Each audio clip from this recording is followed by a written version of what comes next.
Warrant of arrest ni Senator Bato. Totoo na ba ito?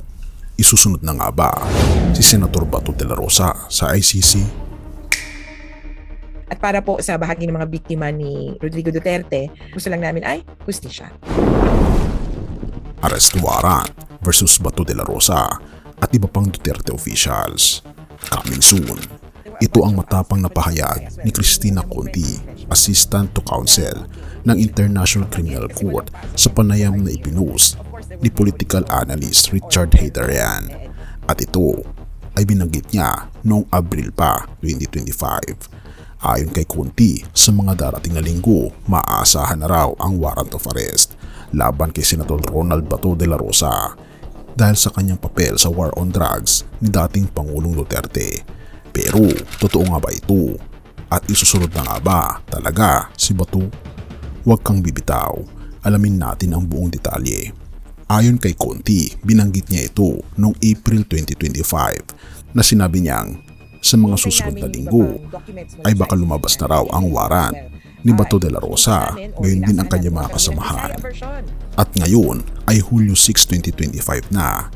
Anong ibig sabihin nito? Na-dissolve kaya ito? O kaya naman, hindi ba ito totoo? O ibig bang sabihin nito ay malapit na talaga ang pagkakaaresto kay Senator Bato? Totoo na bang si Bato ang isusunod kay Duterte? May plano na ba ang PNP at isusuko ba siya ng Senado? Huwag kang mag-skip, ito ang buong kwento.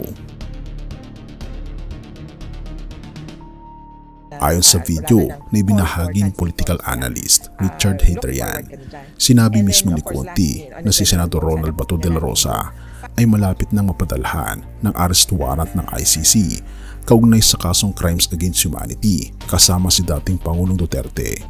It was not just him. He was an indirect co-perpetrator along with others. Ito pa'y pahayag ni Conti. Bilang dating PNP chief, critical daw ang papel ni De La Rosa sa pagpapatupad ng war on drugs. Bakamat si Duterte ang utak, sina Bato at iba pang opisyal daw ang mga kamay na nagpapatupad. Dagdag pa ni Conti, so minimum, Bato, there could be others, there will be others. At ang pinakanakakilabot, coming soon na ang warrant. Iyan ay pahayag niya noong April 2025. Pero ngayon, Hulyo na.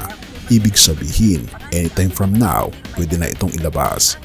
At ito ang reaksyon ni PNP Chief General Torre na nagsabing, we'll cross the bridge when we get there. Pero may contingency plans na kung sakaling maglabas ng warrant ang ICC. Samantala, si Senator Bato na dating nagsabing magtatago, ngayon ay nagsabing, kung may official order mula sa ICC, handa akong sumuko. Pero ang tanong, ganun pa rin kaya ang kanyang paninindigan kung dumating na ang aktwal na warrant? Mga kababayan, mga kaibigan, malapit na raw ang warrant. Ang tanong, totoo ba? May pag-asa pa bang makalusot ang senator? At sino pa kaya ang mga susunod sa listahan ng ICC? Atin itong abangan mga kaibigan. At habang ang mundo ay abalang-abala sa paghahatol, pag-aresto at pagbubunyag ng mga kasalanan ng tao, tayo naman mga kapatid ay pinaalalahanan na may higit na darating kaysa sa warrant ng ICC. Mas malapit na ang pagdating ng ating Panginoon Jesus at ang kanyang pagbabalik, hindi para magparusa agad, kundi upang iligtas ang mga nagtitiwala sa kanyang awa at pagmamahal. Pangalawang Pedro 3 verse 9, hindi mabagal ang Panginoon sa pagtupad sa kanyang pangako gaya ng inaakala ng iba. Sa halip, siya ay matyaga sa inyo dahil ayaw niyang may mapahamak, kundi ang lahat ay makapagsisi at mapalapit sa kanya.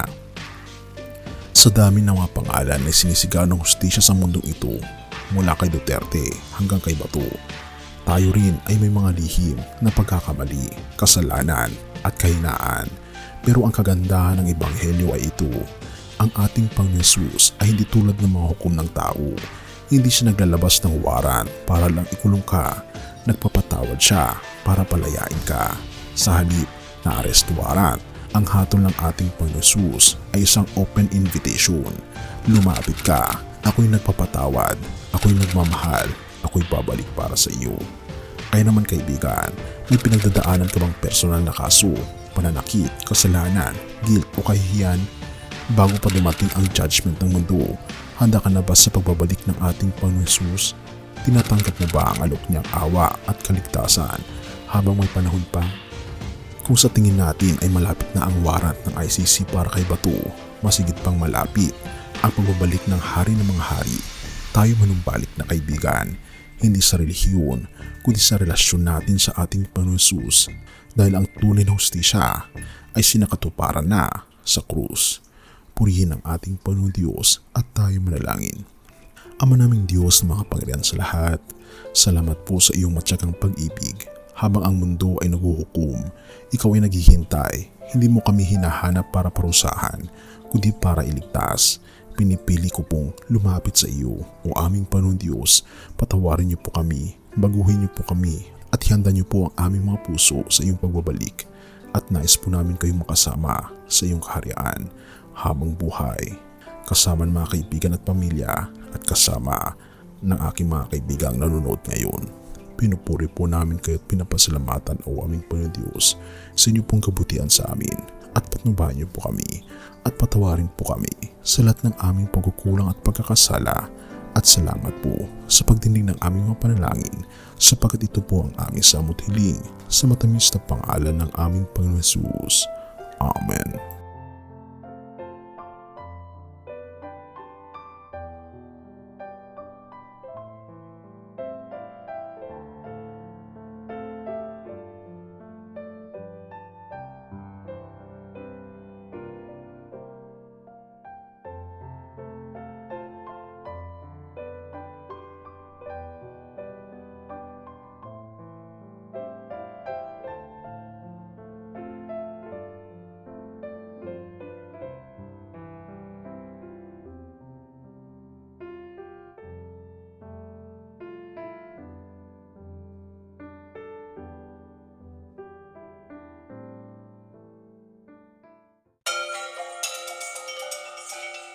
Bago natin ipagpatuloy kaibigan, siya nga pala ang Great Controversy, na isa sa mga pinaka-kontrobersyal na libro dahil tumutukoy ito sa mga propesiya sa libro ng Daniel at Revelation na nagaganap na sa panahon natin ngayon.